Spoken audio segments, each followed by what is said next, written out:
الحمد لله نحمده ونستعينه ونستغفره ونؤمن به ونتوكل عليه ونعوذ بالله من شرور أنفسنا ومن سيئات أعمالنا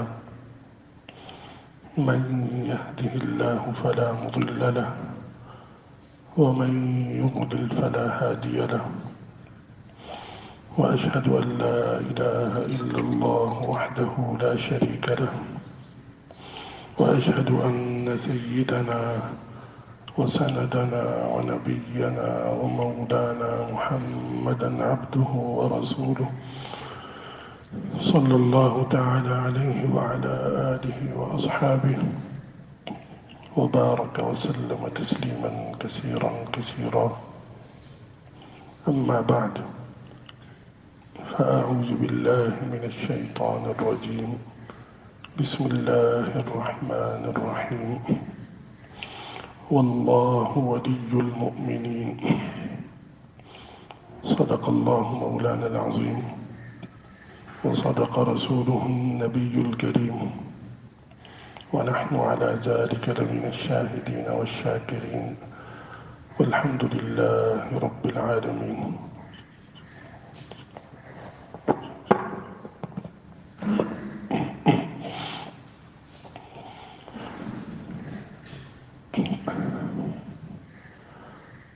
گزشتہ بیان میں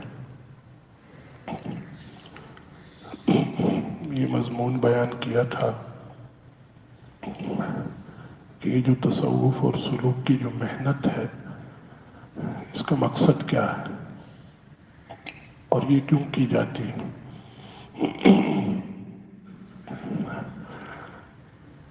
تو اس کا مقصد اللہ کی رضا، حضور صلی اللہ علیہ وسلم کی اتباع اور اپنی اصلاح. کہ اس محنت کے ذریعے سے ہم اپنی اصلاح کرتے ہیں تاکہ ہمیں اللہ کی رضا حاصل ہو جائے، اللہ کے ساتھ ہمیں خصوصی تعلق نصیب ہو جائے، ہمارا ظاہر بھی سنور جائے اور ہمارا باطن بھی سنور جائے. اس کے لیے یہ محنت کی جاتی ہے. جن کو یہ نعمت حاصل ہو کہ جن کا ظاہر اور باطن بنا ہوا ہے اور جن کا دل سنورا ہوا ہے، انہیں اس محنت کی ضرورت نہیں ہے. لیکن عادتاً ایسا نہیں ہوتا. کچھ لوگوں کو، بلکہ اکثر کو یہ دھوکہ ہوتا ہے کہ شاید ہمیں اس کی ضرورت نہ ہو، لیکن ایسا نہیں ہوتا. ہر شخص کو اس محنت کی ضرورت پڑتی ہے. یہ الگ بات ہے کہ ہم میں سے بہت سے لوگ دھوکے میں پڑے ہوئے ہوتے ہیں. ہمارے حضرت واقعہ سنایا کرتے ہیں کہ ایک صاحب جن کے بارے میں حضرت جانتے تھے کہ کیسی زندگی ہے، فرائض بھی ترک ہیں، گناہوں میں بھی مبتلا ہیں. تو حضرت کا یہ معمول ہے، کوئی ملنے آتا ہے تو توبہ کا مضمون ضرور بیان کرتے ہیں، توبہ کی اہمیت بیان کرتے ہیں، اس کی فضیلت بیان کرتے ہیں. تو حضرت فرماتے ہیں کہ اس طرح میں نے یہ مضمون بیان کیا تو آگے سے وہ شخص کہنے لگا کہ حضرت مجھے یاد نہیں پڑتا کہ مجھ سے کبھی کوئی گناہ ہوا ہو، اور اگر کبھی ہو بھی گیا ہو بھولے سے تو اللہ معاف کرے. اب حضرت فرماتے ہیں کہ میں اس کے منہ کو دیکھوں کہ میں تو جانتا ہوں کہ جو فرض نمازیں ہیں وہ تک نہیں پڑھتا، اس کے علاوہ بھی بہت سے گناہ ایسے تھے جو معلوم تھے، لیکن وہ شخص اس دھوکے میں پڑا ہوا کہ مجھے تو ضرورت ہی نہیں ہے.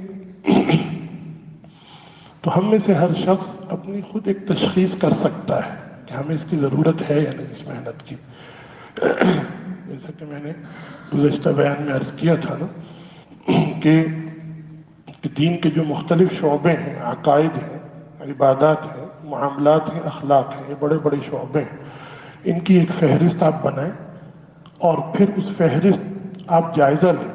عقائد ہیں کن بڑی بڑی چیزوں پر عقیدہ رکھنا ہے، ہمارا عقیدہ ہے یا نہیں اس کے مطابق؟ اگر ہے تو بہت اچھی بات ہے۔ عبادات میں ہم جائزہ لے لیں اپنا، نماز ہے، نماز کے حوالے سے اپنا جائزہ لے کر دیکھ لیں، نمازوں کی پابندی کرتے ہیں یا نہیں کرتے، روزہ ہے، زکوٰۃ ہے، حج ہے، پھر معاملات کی فہرست بنا کے دیکھ لیں، پھر اخلاق ہے، صبر، کوئی مشکل پیش آ جائے ہم صبر سے کام لیتے ہیں یا بے صبری کا مظاہرہ کرتے ہیں، ہمارے اندر غصہ ہے یا نہیں، حسد، کینہ، بخل، کبر، تو ہم میں سے ہر شخص خود اپنے بارے میں بہتر فیصلہ کر سکتا ہے کہ ہم مختلف امراض اور بیماریوں کا شکار ہیں، اور ہم میں سے ہر ایک کو ضرورت ہے اس محنت کی، اور یہ محنت کسی کی رہنمائی میں ہو، کسی کی نگرانی میں ہو تو بہت جلد اس کا فائدہ ہوتا ہے۔ تو بہرحال اس محنت کا مقصد جو ہے وہ یہی ہے کہ اپنی اصلاح کرنی ہے، اپنے اخلاق کو سنوارنا ہے، ہمارے اندر جو رذائل ہیں انہیں ختم کرنا ہے تاکہ اللہ کی رضا حاصل ہو۔ تو اس کے لیے مشائخ نے کچھ معمولات مقرر کیے ہیں کہ ان معمولات کی اگر پابندی کی جائے تو یہ مقصد حاصل ہو جاتا ہے۔ اپنی اصلاح کا جو مقصد ہے، انسان کی اصلاح ہو جاتی ہے اور اللہ تعالیٰ کے ساتھ خصوصی تعلق نصیب ہو جاتا ہے۔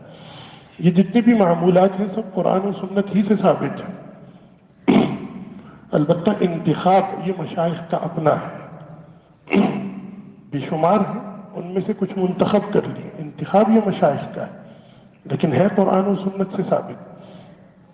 چنانچہ جو سب سے پہلی چیز جو مشائخ نے کہا کہ اپنے معمولات میں شامل کرنی چاہیے کہ جس کے اوپر انسان اس کو لازم پکڑ لے، وہ ہے استغفار۔ استغفار کس کو کہتے ہیں؟ استغفار کہتے ہیں اپنے گناہوں کی بخشش اور مغفرت طلب کرنا اللہ تعالیٰ سے، یہ ہے استغفار۔ اب آپ بتائیے کہ استغفار یہ شریعت کا ایک ایسا حکم ہے کہ شاید ہی کوئی شخص اس سے ناواقف ہو، اس لیے اس کی زیادہ تفصیلات بتانے کی ضرورت نہیں ہے، ہر شخص جانتا ہے کہ استغفار شریعت کا کتنا عظیم الشان حکم ہے، اہم ترین حکم ہے، اور کتنی کثرت سے اس کا حکم دیا گیا ہے۔ یہ استغفار ہے کیا؟ اس کی حقیقت کیا ہے اور مقصد کیا ہے اس کا؟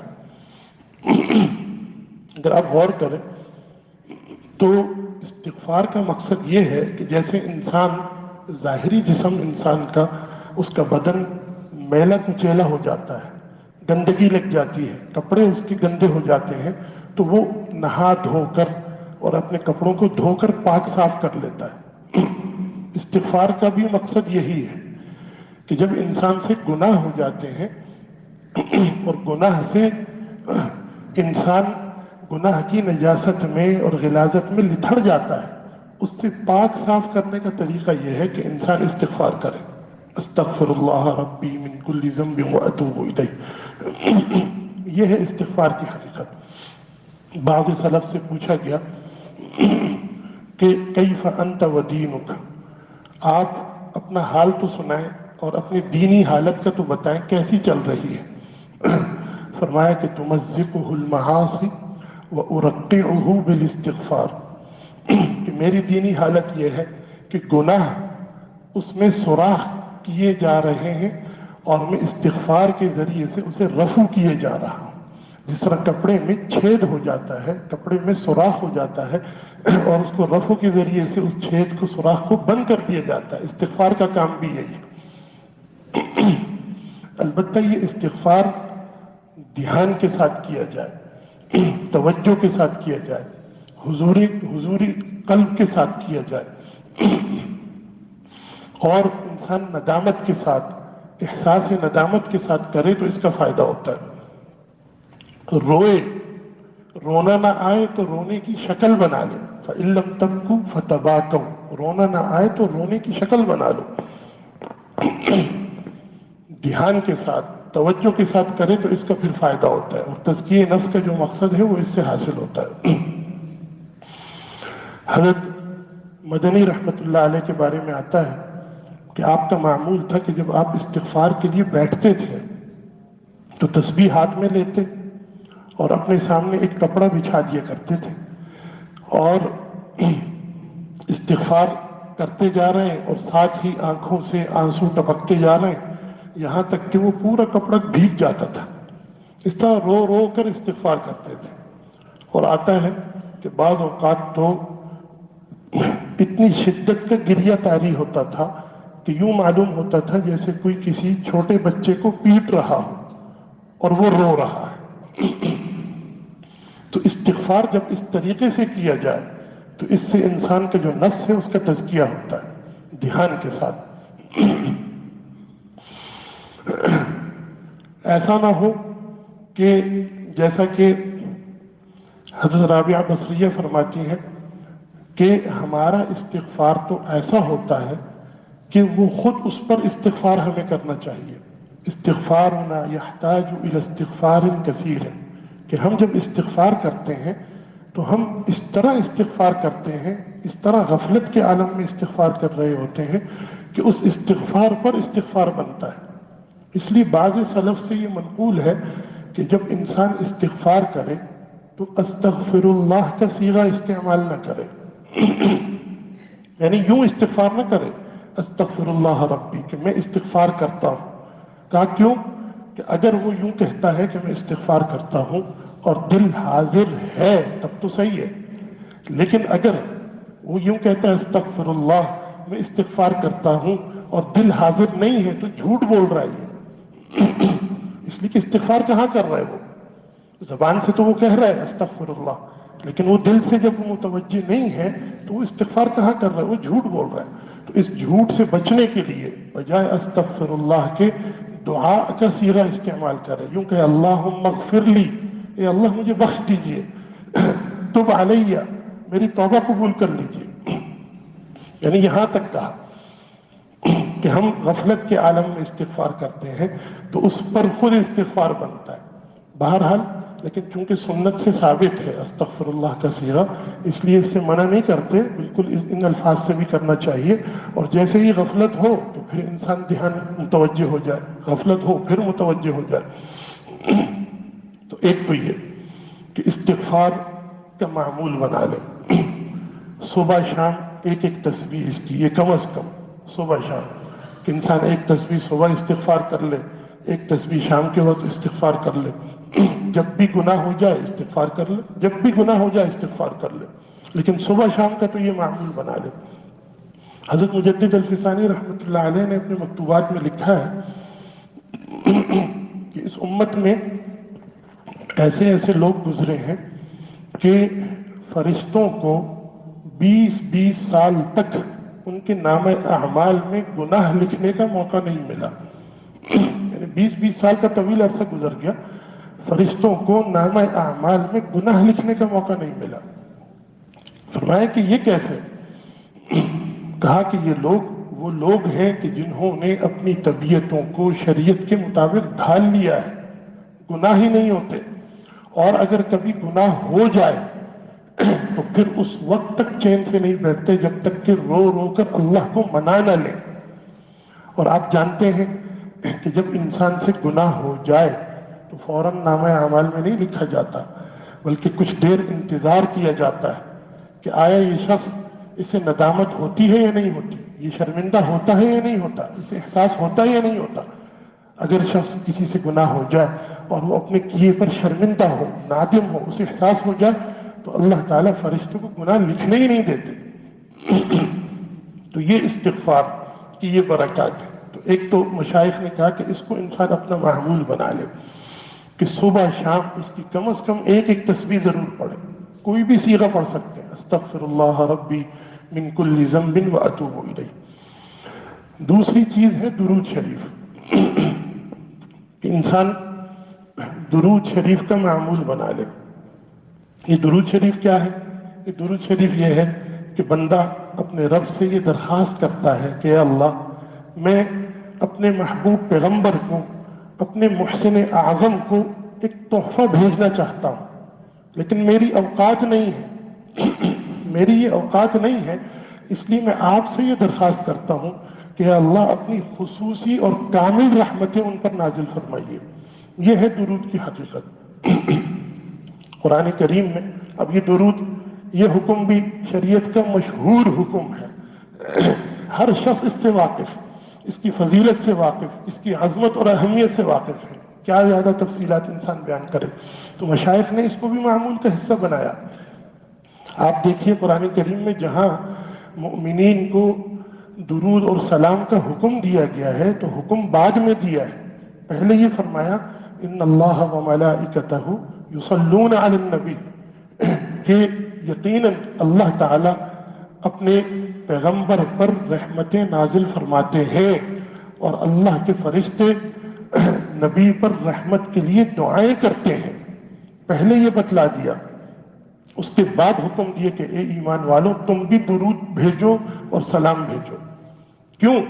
پہلے یہ بتانے کے بعد حکم اس لیے دیا، یہ بتانے کے لیے کہ دیکھو یہ جو ہستی ہے، نبی کی ہستی ہے علیہ الصلوۃ والسلام، یہ ہستی اصل میں تمہاری محسن ہے. اصل نبی کا احسان تو انسانوں پر ہے نا، اللہ پر تو کوئی احسان نہیں ہے، نہیں فرشتوں پر احسان ہے. جب اللہ اور اللہ کے فرشتے ان پر رحمتیں بھیجتے ہیں اور رحمتوں کی دعائیں کرتے ہیں تو تمہیں تو اور زیادہ دعائیں کرنی چاہیے کہ وہ تو تمہارے محسن ہیں. اللہ پر تو کوئی احسان نہیں ہے نبی کا. اور پھر یہ اس طرف بھی اشارہ کر دیا کہ دیکھو تمہیں یہ جو درود اور سلام کا حکم دیا جا رہا ہے یہ اس لیے نہیں دیا جا رہا کہ نبی تمہاری درود اور سلام کے محتاج ہیں، انہیں تو کوئی ضرورت ہی نہیں، اس لیے کہ اللہ رب العزت تو پہلے ہی سے ان پر رحمتیں نازل فرما رہے ہیں. اور یہ رحمتوں کا یہ ایک نورانی سلسلہ یہ ابد تک جاری ہے، یہ ختم نہیں ہونا. اور اللہ کی جو معصوم نورانی مخلوق ہے فرشتے، یہ ان کے لیے مسلسل رحمت کی دعائیں کر رہے ہیں، تو تمہارے درود کے محتاج نہیں ہیں. تو پھر تمہیں کیوں حکم دیا جا رہا ہے؟ تمہارے فائدے کے لیے دیا جا رہا ہے کہ یہ جو ایک روحانی سلسلہ ایک جاری ہے ابد تک، اس روحانی نور کے اس دھارے کی ایک بوند تم بھی بن جاؤ، اس کا حصہ تمہیں بھی مل جائے. اس لیے تو فرمایا نا اللہ کے نبی نے کہ جب آپ اللہ سے یہ درخواست کرتے ہیں کہ محبوب پیغمبر پر رحمتیں نازل فرما، اور اللہ آپ کی درخواست کو یقیناً قبول کرتے ہیں اور نبی پر رحمتیں نازل کرتے ہیں، تو جب آپ کی درخواست پر اللہ تعالیٰ ان پر رحمتیں نازل کرتے ہیں تو خود درخواست کرنے والا کیا محروم رہے گا؟ کبھی بھی محروم نہیں رہے گا. اس لیے تو آپ نے فرمایا کہ من صلی علیہ واحدا صلی اللہ علیہ عشرہ، جو مجھ پر ایک مرتبہ درود بھیجتا ہے اللہ تعالیٰ اس پر 10 رحمتیں نازل فرماتے ہیں. اس لیے مشائخ نے کہا کہ اسے بھی معمول کا حصہ بناؤ اور اس کو بھی مضبوطی سے پکڑ لو. صبح شام کم از کم اس کی ایک ایک تسبیح پڑھو، کوئی بھی سیغہ پڑھ سکتے ہیں. اللہم صلی علی سیدنا محمد وعلی آل سیدنا محمد وبارک وسلم. اور بھی بہت سے سیغے آتے ہیں، کوئی بھی سیغہ درود کا وہ ہمیں چاہیے کہ ہم اسے اپنے معمول کا حصہ بنا لیں. تو یہ دو چیزیں ہو گئی، ایک تو یہ کہ استغفار کثرت سے کرو، دوسرا یہ کہ درود کثرت سے پڑھو. اس سے بھی تمہارا تزکیہ نفس ہوگا، اس سے بھی تمہاری اصلاح ہوگی، اس سے بھی تمہیں اللہ کا قرب حاصل ہوگا، اللہ کی رحمتیں تمہاری طرف متوجہ ہوں گی. تیسری چیز جو مشائخ فرماتے ہیں وہ یہ ہے کہ قرآن کریم کی تلاوت. اب آپ بتائیے کہ قرآن کریم کی تلاوت یہ بھی شریعت کا مشہور ترین حکم ہے، اس کے لیے بھی کیا دلائل دیے جائیں؟ ہر شخص جانتا ہے کہ قرآن کریم کی تلاوت کی کیا اہمیت ہے، اس کی کیا فضیلت ہے. تو اس لیے مشائخ نے فرمایا کہ اسے بھی اپنے معمول کا حصہ بناؤ. قرآن کریم کی تلاوت کرو، فقرؤوا ما تیسر من القرآن، جتنا سہولت ہو کچھ نہ کچھ روزانہ کا کچھ حصہ ضرور مقرر کر لو. ایک پارہ، آدھا پارہ، ایک پاؤ، ایک صفحہ ہی کیوں نہ ہو، روز کا ایک مقرر کر لو اور اس کی پابندی کرو. اگر تم اللہ کا خصوصی قرب چاہتے ہو، جیسا کہ میں نے گزشتہ بیان میں عرض کیا تھا کہ حضرات صحابہ کرام کو جو نسبت کا حصول ہوا ہے وہ کثرت تلاوت ہی سے ہوا ہے. حضرت علی رضی اللہ تعالیٰ عنہ، حضرت شاہ عبد العزیز نے جو انہیں خواب میں دیکھا تھا اور ان سے جب پوچھا تھا تو انہوں نے یہی کہا کہ فرق یہی ہے کہ ہم قرآن کریم کی تلاوت کثرت سے کیا کرتے تھے.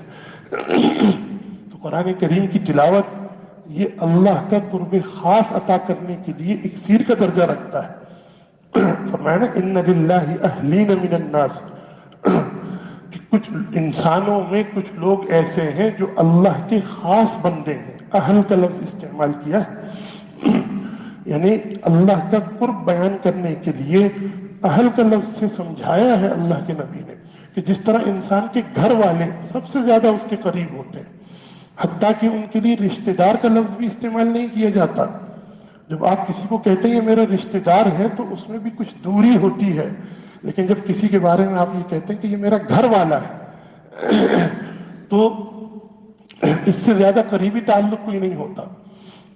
تو اللہ کا جو قرب خاص ہے اس تعلق کو سمجھانے کے لیے نبی نے یہ اہل کا لفظ استعمال کیا کہ انسانوں میں کچھ لوگ ایسے ہوتے ہیں جو اللہ کے اہل ہوتے ہیں، اللہ کے خاص بندے ہوتے ہیں.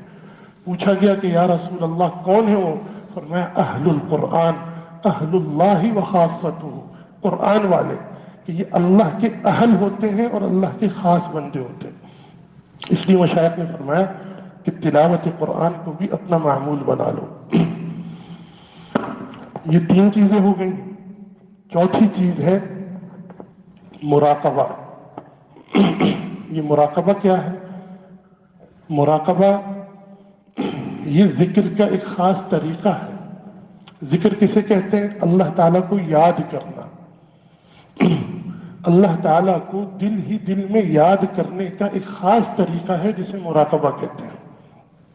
اور ذکر یہ شریعت کا وہ حکم ہے کہ قرآن کریم اور احادیث اس سے بھری پڑی. یعنی یہ کوئی ایسی چیز نہیں ہے کہ جو خود سے گھڑ لی گئی. اللہ کا ذکر، اللہ کا ذکر کرو، اللہ کا ذکر کرو. اچھا عجیب بات ہے کہ معمولات میں عام طور پر ہم استغفار بھی کر لیتے ہیں، درود شریف بھی پڑھ لیتے ہیں، قرآن کریم کی تلاوت بھی ہو جاتی ہے، لیکن عام طور پر جو سستی ہوتی ہے ہم لوگوں سے وہ اسی میں ہوتی ہے، ذکر میں اور مراقبے میں. کسی سے عام طور پر پوچھا جائے تو یہ کہتے ہیں کہ جی تلاوت بھی ہو جاتی ہے، درود شریف بھی پڑھ لیتے ہیں، وہ بھی، بس یہ کہ مراقبہ نہیں ہوتا. حالانکہ یہ اچھی طرح سمجھ لیجئے کہ ان معمولات میں سب سے اہم ترین حصہ یہ مراقبہ ہی ہے. باقی چیزیں تو یوں سمجھ لیجئے کہ تقویت کے لیے ساتھ لگائی گئی ہیں. درود شریف ہو، استغفار ہو، تلاوت ہو، یہ تو انبیاء تک نے بھی پڑھنا ہے. انسان نبی بھی بن جائے، اللہ کا ولی بھی بن جائے، اس نے قرآن کی تلاوت تو کرنی ہے. اصل جو روحانی امراض کا علاج ہوتا ہے نا وہ اسی ذکر سے ہوتا ہے. ہماری مثال ایسی ہی ہے کہ جیسے چھوٹا بچہ دوائی کھانے سے گھبراتا ہے تو لطیفہ مشہور ہے نا کہ وہ بچے کو گولی دینی تھی، وہ نہیں لے رہا تھا، تو ماں نے اسے مٹھائی کے اندر لڈو میں ڈال کر وہ گولی اس کو دے دی کہ بیٹا یہ کھا لینا. بعد میں پوچھا کہ بیٹا آپ نے کیا وہ لڈو کھا لیا تھا؟ تو کہنے لگا کہ جی امی جان میں نے کھا لیا تھا، بس یہ کہ اس میں جو گٹھلی تھی وہ میں نے پھینک دی. تو یوں سمجھ لیجئے کہ یعنی گویا کہ وہ اس لڈو کے اندر وہ اس لیے دی تھی تاکہ وہ دوائی کھا لے. تو یہ باقی چیزیں بھی ذکر کے ساتھ اس لیے لگایا گیا تھا کہ یہ ذکر کیا جائے تاکہ اس ذکر کی بدولت ہمارے روحانی امراض دور ہوں. آپ دیکھیے نا کہ جب انسان بیمار ہو جسمانی طور پر بھی اور اس کا ہاضمہ درست نہ ہو تو پھر وہ کتنی اچھی سے اچھی غذا بھی کھا لے وہ جسم کو نہیں لگتی. اس لیے کہ جسم کو تو وہ تب لگے گی کہ جب وہ ہضم ہو جائے، اور ہضم کب ہوگی؟ جب کہ اس کا ہاضمہ درست ہو. اور جب ہاضمہ ہی درست نہیں تو اچھی سے اچھی غذا کھا لے. قرآن کریم کی تلاوت ہے، درود شریف ہے، یہ سب غذائیں ہیں، یہ سب غذائیں ہیں. لیکن یہ غذا اب جیسا بھی استغفار کے بارے میں گزرا نا کہ حضرت رابعہ بصریہ فرماتی ہیں کہ ہمارا استغفار ایسا ہوتا ہے کہ خود اس پر استغفار کرنا چاہیے. اور استغفار تو ایک عبادت ہے، عظیم الشان عبادت ہے، لیکن وہ یہ فرما رہی ہیں کہ ہمارا استغفار ایسا کہ اس پر استغفار کرو. وہ کیوں؟ اس لیے کہ ہمارے اندر غفلت کا مرض ہے، ہمارے اندر روحانی امراض ہے. جب تک یہ غفلت کا مرض دور نہ ہو، یہ بیماریاں دور نہ ہو تو یہ غذا بدن کو نہیں لگتی، اس کا جو فائدہ ہونا چاہیے وہ نہیں ہوتا.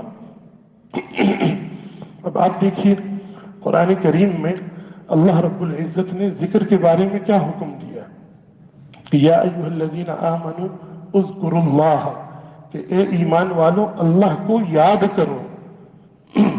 ذکرن کثیرا، بہت یاد کرو، یعنی کثرت سے ذکر کا حکم دیا گیا ہے۔ ایک دوسری جگہ فرمایا وَاذْكُرُوا اللَّهَ كَثِيرًا، اللہ کو کثرت سے یاد کرو، لَعَلَّكُمْ تُفْلِحُونَ، تاکہ تم کامیاب ہو جاؤ۔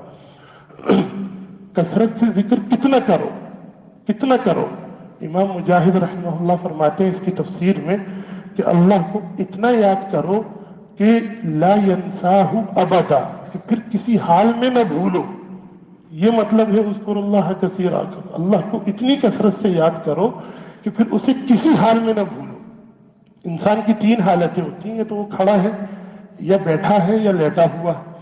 عقل مندوں کی نشانی یہ بتائی گئی ہے قرآن کریم میں کہ وہ ان تینوں حالتوں میں اللہ کو یاد کرتے ہیں۔ الذین یذکرون اللہ قیاما، کھڑے ہوئے ہیں، وقعودا، بیٹھے ہوئے ہیں، وعلی جنوبہم، جب لیٹے ہوئے ہیں کروٹوں پر بھی وہ اللہ کو یاد کرتے ہیں۔ اسی آیت کی تفسیر میں حضرت عبداللہ بن عباس فرماتے ہیں کہ اللہ تعالیٰ نے جو چیز بھی فرض کی تو اس کی کوئی نہ کوئی حد مقرر کر دی ہے، اور جب عذر ہو تو عذر کی حالت میں معذور رکھا ہے، چھوٹ دے دی، سوائے ایک چیز کے کہ نہ اس کی کوئی حد مقرر کی، نہ کسی سوائے جنون کی حالت کے، انسان دیوانہ ہو گیا، کسی حالت میں بھی معذور نہیں رکھا، وہ ہے ذکر۔ اور ایک روایت تو ان سے یہ منقول ہے کہ باللیل والنہار، یعنی کہ ہر حال میں یاد کرو، کیا مطلب؟ باللیل والنہار، رات دن میں یاد کرو، فی البر والبحر، خشکی میں ہو یا تری میں اللہ کو یاد کرو، فی السفر والحضر، سفر میں ہو یا حضر میں اللہ کو یاد کرو، فی الفقر والغنا، فقر کی حالت ہو یا غنا کی حالت ہو، ہر حال میں اللہ کو یاد کرو، فی السر والعلانیہ، چاہے تم خلوت میں ہو یا جلوت میں ہو اللہ کو یاد کرو، فی السقم والصحہ، چاہے بیماری کی حالت ہو یا صحت کی حالت ہو، وفی کل حال، ہر حال میں اللہ کو یاد کرو۔ کتنا یاد کرو؟ ایک دوسری آیت میں فرمایا کہ وَاذْكُرِ اسْمَ رَبِّكَ، یاد کر، ذکر کر اپنے رب کے نام کا، وَتَبَتَّلْ إِلَيْهِ تَبْتِيلًا، اور اپنے رب کی طرف تبتل اختیار کر، یعنی اتنا یاد کرو، اتنا یاد کرو کہ تمہیں تبتل کی دولت نصیب ہو جائے۔ یہ تبتل کیا ہے؟ تبتل یہ ہے کہ انسان ما سوا سے کٹ جائے، مخلوق سے کٹ جائے اور اللہ سے جڑ جائے۔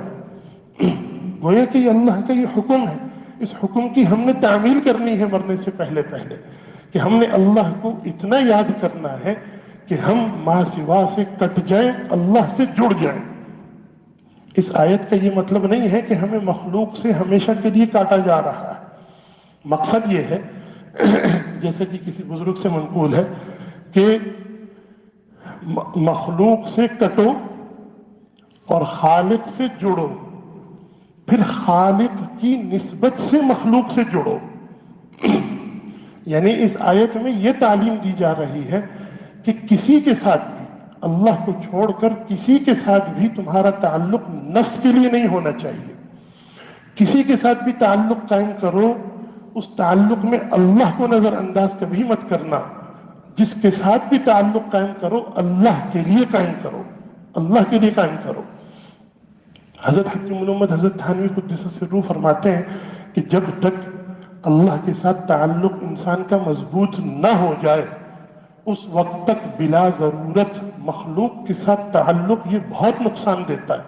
کہاں لوگ یہ سمجھتے ہیں کہ ہم تو مخلوق کے حقوق ادا کر رہے ہیں۔ فرمایا کہ ذرا یہ تو بتاؤ کہ جب تک اللہ کے ساتھ تعلق مضبوط نہ ہو، کیا مخلوق کے حقوق ادا ہو سکتے ہیں؟ کبھی بھی ادا نہیں ہو سکتے۔ جو شخص یہ سمجھتا ہے کہ اللہ کو نظر انداز کر کے یا اللہ کے ساتھ تعلق کو مضبوط کیے بغیر وہ مخلوق کے حقوق ادا کر دے گا، وہ دھوکے میں پڑا رہے، دھوکے میں ہے۔ فرمایا کہ یہ ایک دو نہیں، ہزاروں اہل بصیرت کا تجربہ ہے، اور ہمارا بھی تجربہ ہے کہ جس تعلق میں بھی اللہ کو نظر انداز کیا گیا، اللہ کو چھوڑ کر تعلق قائم کیا گیا، وہ تعلق کبھی بھی انسان کے لیے راحت کا سبب نہیں بنتا، وہ تکلیف کا سبب بنتا ہے۔ وہ نہ نگلا جاتا ہے نہ اگلا جاتا ہے، انسان کو دن میں تارے نظر آ جاتے ہیں۔ تو اس تبتل کا طریقہ بتایا ہے، غفلت کو